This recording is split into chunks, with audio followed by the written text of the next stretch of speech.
keçmiş karamelli fabrikanın yanı. Mənim yadımdadır uşaq olanda bura tez-tez gələrdik. Çünki nənəmin bacısı Şaxnaz burada solda qalardı. Həm də özü də burada karamelli fabrikada işləyirdi. Bu həmin bu yerdə karamelli fabrika var idi. Hər dəfə bunun yanından keçəndə belə interesli belə qoxusu var idi də buranın. Biz də deyirdik iyi, ləzzətli belə karamel, ne bileyim şirniyyat iyisi gələrdi havadan. Buradan keçəndə. O vaxtda Şaxnaz xala.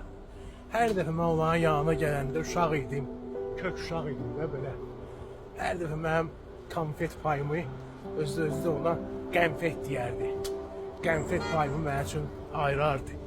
Hələ indi bu dağa keçəcəm düz həmən o qapının yanından. Yəni ki, bax, saat göstərirəm sizə.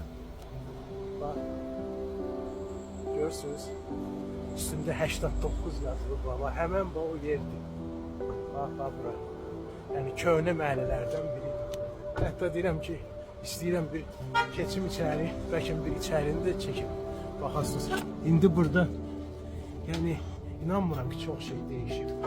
Baxın, bu Bakının köhnə məhəllələrindən bax biri.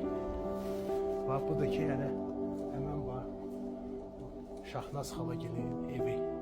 Görünür ki, indi orada heç kəs yaşamır. Bu qədər, qəlbdən qəlbə.